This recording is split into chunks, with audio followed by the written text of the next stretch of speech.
नमस्कार, आप देख रहे हैं न्यूज 24। मैं हूं विपनेश माथुर। दोपहर के 1 बजने वाले हैं और इस बुलेटिन में आपका सामना होगा अब तक की सबसे बड़ी खबरों के साथ। सबसे पहले शुरुआत करते हैं सुशांत केस में ड्रग्स कनेक्शन सामने आने के बाद जैसे जैसे नारकोटिक्स कंट्रोल ब्यूरो की जांच आगे बढ़ रही है, रोज नए नए खुलासे और नए नए किरदार इस मामले में सामने निकल कर आ रहे हैं। एनसीबी की जांच में फारूक बटाटा नाम के एक ड्रग्स सप्लायर का नाम सामने आया है।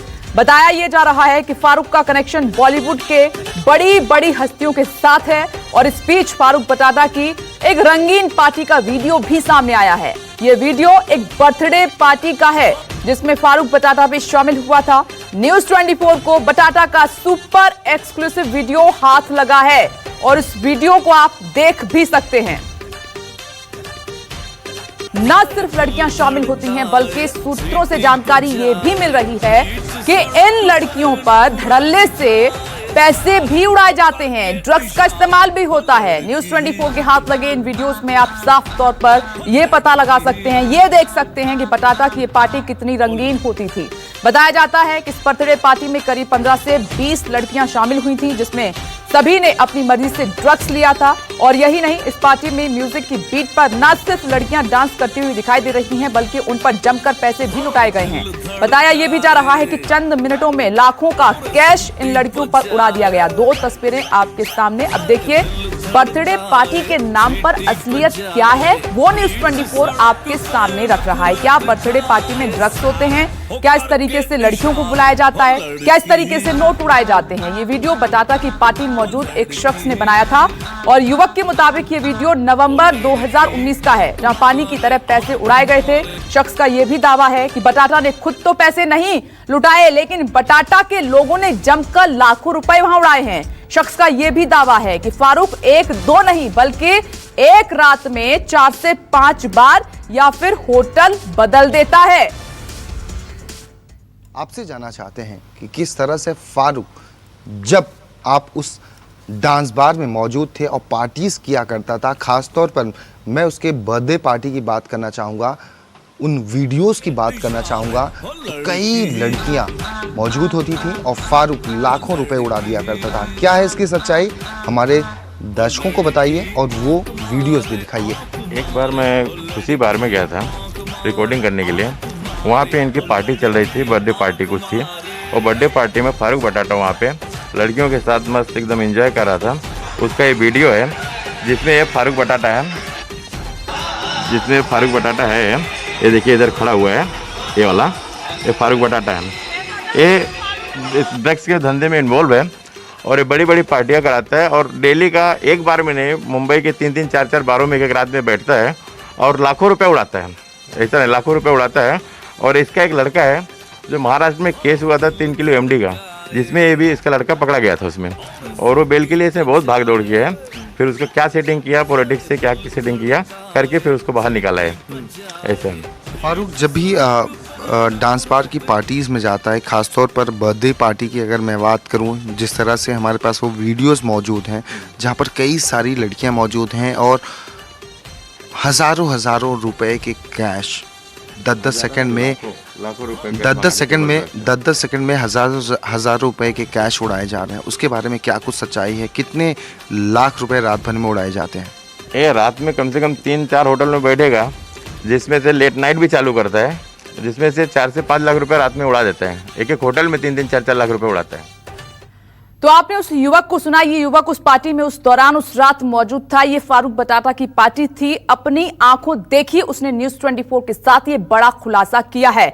और मेरे साथ मेरे 2 सहयोगी मुंबई से ग्राउंड जीरो से जुड़ गए हैं। DRDO गेस्ट हाउस से दीपक दुबे मेरे साथ बने हुए हैं और विनोद जगदाले ED ऑफिस से जुड़ गए हैं। सबसे पहले दीपक, मैं आपके पास आना चाहूंगी। आपने बात भी की है, नए नए एंगल सामने निकल कर आ रहे हैं। मैं बात करूंगी फारूक बटाटा की, क्या है इसकी सच्चाई, क्या है इसका कनेक्शन?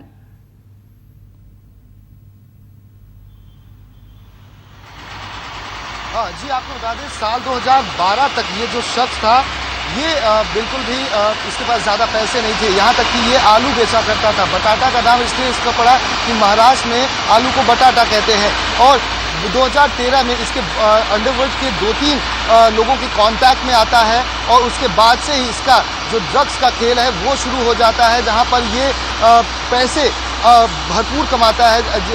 जिस तरह से आप देख सकते हैं वीडियो में कि ये लाखों रुपए उड़ा रहा है ड्रग्स की दुनिया में। इसे ड्रग्स के एक सिंडिकेट को लेकर अगर मुंबई की बात की जाए तो ये बड़ा ड्रग्स पैडलर है और इस वक्त नारकोटिक्स कंट्रोल ब्यूरो के रडार पर है। आपको बता दें, चाहे वो MDMA हो, चाहे वो कोकीन हो या फिर अन्य कोई ड्रग्स हो, सभी में ये संलिप्त रहा है। ऐसे में सवाल खड़ा होता है कि एजेंसीज के रडार से ये कैसे बच गया, जबकि मुंबई में या मुंबई के आसपास में इस तरह से पैसे उड़ाना अभी भी दीपक मैं लौट रही हूँ आपके पास, लौट रही हूँ। देखिए, ये फारूक बटाटा है जिसकी सच्चाई न्यूज़ 24 आपके सामने रख रहा है और ये तय है कि बर्थडे पार्टी के नाम पर कैसे अय्याशी की जा रही थी, कैसे नोट उड़ाए जा रहे थे, कैसे ड्रग लिए जा रहे हैं। विनोद जगदाले भी मेरे साथ बने हुए हैं, लेकिन इस बीच मानवी तनेजा एक्ट्रेस मेरे साथ जुड़ गई हैं। मानवी, सीधे मैं आपके पास आना चाहूंगी, ये जो ड्रग का कनेक्शन सुशांत केस में सामने निकल कर आया है, इसको कैसे देख रही हैं आप? देखिए, सुशांत केस हुआ है तभी ड्रग्स का कनेक्शन आया है, अदरवाइज ड्रग्स और एक्सेस तो पहले भी था बॉलीवुड में और पूरे महाराष्ट्र में, बट किसी ने पॉइंट आउट नहीं किया। बट सुशांत का केस कहीं ना कहीं ड्रग्स से रिलेटेड है और 2 महीने तक मुंबई पुलिस ने कुछ भी नहीं किया। जब CBI आई जैसे वो अपनी इन्वेस्टिगेशन कर रही है तो ड्रग्स का खुलासा हो रहा है। तो मतलब मेरा ये कहने का मतलब है कि ड्रग्स तो पहले भी मुंबई में थे, लेकिन हाँ, अब सुशांत के केस से थोड़ा उसको ज्यादा चर्चों में आए हैं और अब हम पकड़ रहे हैं। एक्चुअल जो ड्रग्स पेडलर है उनको हम मतलब CBI थोड़ी इनकी जांच कर रही है। यानी कि आप ये कह रही हैं कि ड्रग्स तो सप्लाई पहले भी हुआ करते थे, लेकिन अब पूरी सच्चाई सुशांत केस से सामने आ रही है निकलकर। हाँ जी,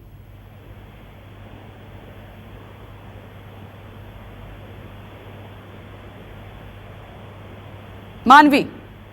हाँ जी, मैं यही कहना चाह रही हूँ कि जैसे सुशांत का केस ड्रग्स से रिलेटेड है, तभी अब जब CBI इंक्वायरी कर रही है तो धीरे धीरे नाम सामने आ रहे हैं। और जैसे अभी आपने ये दिखाया है फारूक का और इम्तियाज खत्री, इनकी भी इंक्वायरी हो रही है, CBI इनसे भी जांच कर रही है।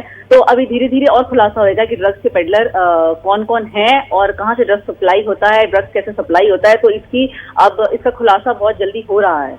जी, मानवी आप मेरे साथ बनी रहे, मैं लौटूंगी आपके पास और भी अन्य मेहमान एक एक करके हमारे साथ जुड़ रहे हैं, लेकिन सीधे मैं विनोद जगदाले का रुख करना चाहूंगी। ED दफ्तर के बाहर से हमारे साथ मौजूद हैं। विनोद, ED ऑफिस से आपके पास अभी ताजा अपडेट क्या है?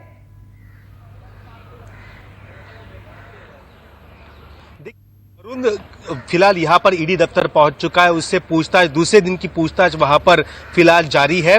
बताया ये भी गया था सुबह की ईडी अधिकारियों ने कि शौविक को भी वहां पर बुलाया गया है। साफ तौर पर वरुण से जो पूछताछ हुई है, गौरव आर्या से जो पूछताछ हुई है, उनमें की उन दोनों की जो बातचीत से जो बयान उन्होंने ईडी को दिया है, उससे कहीं ना कहीं कुछ एंगल निकल के सामने जरूर आ रहा है, जिसके तहत शौविक को अब चौथी बार यहां पर ईडी दफ्तर बुलाया गया है। आपको पता ही होगा कि रिया के अपनी बहन के साथ वो वहां पर आया था और उसके बाद उसको फिर से बुलाया गया था। तब एक बार तो सुबह आने के बाद उसको दूसरे दिन सुबह 6 बजे यहां से बाहर भेजा गया था। यानी अब चौथी बार वहां पर बुलाया गया, तो जरूर कुछ न कुछ ड्रग्स सिंडिकेट के साथ उसके संबंध, ड्रग खरीदने में जो पैसे का इस्तेमाल हुआ था, वो पैसा कहां से आया था और कैसे उसका इस्तेमाल हुआ था, इसके बारे में ईडी जरूर कुछ राज खोलना चाहती है, जिसके लिए वो अब शौविक से बात करना चाहती है। फिलहाल वरुण की यहां पर दूसरे दिन लगातार पूछताछ जारी है। जी विनोद, मैं एक और जानकारी आपसे लेना चाहती हूं इस मामले में कि ईडी की रडार पर अब कौन कौन है, पैनी नजर किस पर है ईडी की? देखिए, फिलहाल गौरव आर्या से बात हो चुकी है, वरुण से पूछताछ हो चुकी है, अब शौविक पर ज्यादा निगाह है ईडी की यहां पर है और वो जानकारी लेना चाहती है कि आखिरकार सुशांत के बिजनेस पार्टनर में भी शौविक शामिल था, तो उसमें पैसा कहां से कहां पहुंचाया गया, किस प्रकार से बिजनेस को आगे बढ़ाया गया, ये जानकारी का एंगल वहां पर वो ईडी ढूंढ रही है। उसके अलावा जो ड्रग की जो खरीद फरोख्त हुई थी शौविक के द्वारा, कुछ चैट भी सामने आए हैं, तो ऐसे में यहाँ पर क्या पैसों का इस्तेमाल हुआ था, तो पैसे कहाँ से आए थे, ये एंगल की भी जांच वहां पर चल रही है। इसके अलावा और फिर से एक बार रिया को वापस यहाँ पर ईडी दफ्तर में बुलाया जा सकता है, क्योंकि उसका और एक ड्रग डीलर का भी चार्ट सामने आया था। तो ईडी धीरे धीरे कदम आगे बढ़ा रही है, लेकिन अब विनोद ठीक है, मैं लौटूंगी आपके पास। दीपक भी मेरे साथ बने हुए हैं और मेहमान भी मेरे साथ जुड़ गए हैं। मैं लौटूंगी, आप अपनी नजर बनाए रखिएगा। मानवी तनेजा, एक बार फिर से मैं आपके पास आना चाहूंगी। बॉलीवुड को आप करीब से देखती हैं, जुड़ी हुई हैं, तो ये ड्रग्स का क्या खेल है बॉलीवुड में, मैं ये आपसे समझना चाहती हूँ।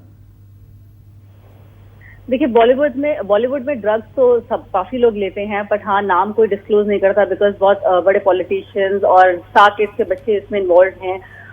अगर आप एज अ एक्टर नजरिए से देखना चाहते हैं तो एक बॉलीवुड का अपना ही गैंग बना हुआ है, ड्रग्स गैंग, जिसमें वो आपको इंसिस्ट करते हैं कि आप उस गैंग में शामिल हो जाओ।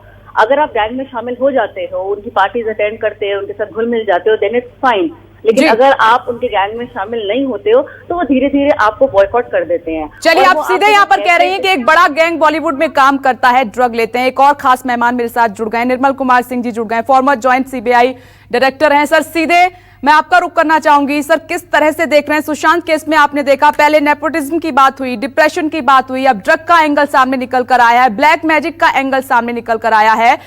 सर, सीबीआई किस तरह से जांच करती है? क्या एफआईआर में जिन बातों का जिक्र होता है वो बेस होता है, या फिर जो नए नए एंगल मिलते जाते हैं उन पर भी जांच होती है सीबीआई की ओर से?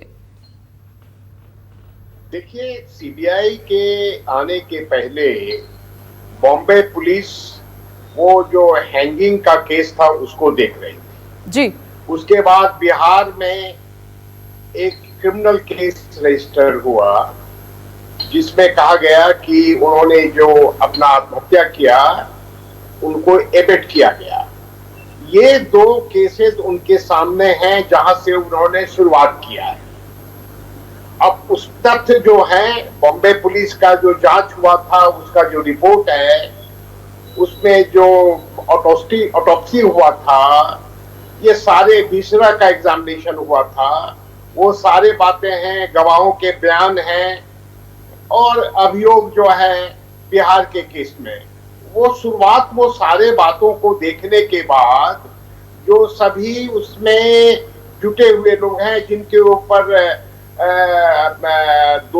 जिनको दोषी बतलाया गया है या जिनके ऊपर संदेह है या जो वहां मौजूद थे, जो उन्होंने सारे बातों को देखा है, उस फ्लैट में मौजूद थे जब उनका मृत्यु हुआ, ये सारों बातों का जांच सीबीआई कर रही है। और वो शुरुआत होता है, वो सीबीआई अपने जांच में आगे बढ़ती है। अब अगर नई नई बात आएगी तो सीबीआई उसको भी देखेगा, क्योंकि उसको तो सच्चाई तक पहुंचना है, जड़ तक पहुंचना है जी। तो अगर जांच के दरमियान में शुरुआत यहां से हुआ, दोनों केस में तथ्य थे, उनको रिपोर्ट है, बयान है और गवाह हैं, और रिया के बारे में अभियोग लगाया गया, उनके माता पिता से पूछताछ किया गया, रिया से 4 दिन बुलाया गया। अब जो बातें फिर आगे, अब देखिए नारकोटिक्स कंट्रोल ब्यूरो भी इसमें शामिल हो गया इस जांच में। जी बिल्कुल। तो जो मैं समझ रहा हूं कि नारकोटिक्स कंट्रोल ब्यूरो का जो जांच है उसका दायरा बहुत बड़ा है।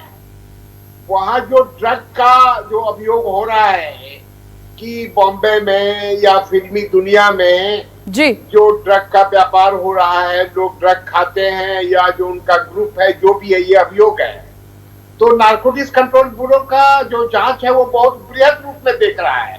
वो कोई जरूरी नहीं है कि जो सुशांत का जो मृत्यु हुआ उसी को तो नहीं देख रही है, वो ड्रग एज सच देख रही है कि ड्रग डीलर्स कौन है, सप्लायर्स कौन है, खरीदते कौन है, खाते कौन है। ये तो इस सारे बातों को नारकोटिक्स ब्यूरो दिख रहा है और सीबीआई तो कंसंट्रेट। सर, ये सवाल मैंने इसीलिए किया क्योंकि बहुत सारे ऐसे भी सवाल उठ रहे हैं, बहुत सारी ऐसी जानकारी मिल रही है। हालांकि न्यूज़ 24 ये बात नहीं कह रहा है कि दिशा सालियान केस की सीबीआई जांच कर रही है, कर सकती है, हम ये बात कह रहे हैं। तो मैं चाहूंगी कि इसको जरा क्लियर कीजिए कि क्या जो एफआईआर में बातें दर्ज हैं परिवार की ओर से, उन्हीं पर ही सीबीआई जांच करती है या फिर दूसरे केस को भी ले सकती है वो अपने हिसाब से हाथ में? देखिए, सुप्रीम कोर्ट का आदेश बड़ा स्पष्ट था कि जो केस बिहार में रजिस्टर हुआ उसको वो केस सीबीआई के हाथ में सौंपा गया सुप्रीम कोर्ट के द्वारा। जी। बॉम्बे पुलिस प्रारंभिक अवस्था में काफी दिनों तक इसका जांच करता रहा, तो निश्चित रूप से सीबीआई उनके रिपोर्ट को भी देखेगा, उनके जांच को भी देखेगा। लेकिन सुप्रीम कोर्ट ने यह भी कहा था कि फिर इसके जांच के दरमियान में अगर इससे संबंधित कोई और केस आता है तो उसका भी जांच सीबीआई करेगी। जी, यानी कि आप कह रहे हैं कि जांच के दौरान जो जो चीजें सामने आती जाती हैं, जो जो एंगल हमें मिलते हैं, उस पर सीबीआई जांच करती है, गहनता से करती है। देखिए, इस वक्त की बड़ी खबर, मुंबई की किला कोर्ट का ये आदेश और तमाम खास मेहमान मेरे साथ बने हुए हैं। नमस्कार, मैं हूं मानक गुप्ता। अगर आपको हमारा ये वीडियो पसंद आया हो तो इसे लाइक और शेयर जरूर करें, और हाँ, हमें सब्सक्राइब और फॉलो करना ना भूलें ताकि आप देश और दुनिया की कोई खबर मिस ना करें। तो जुड़े रहिए हमारे साथ और देखते रहिए न्यूज़ 24।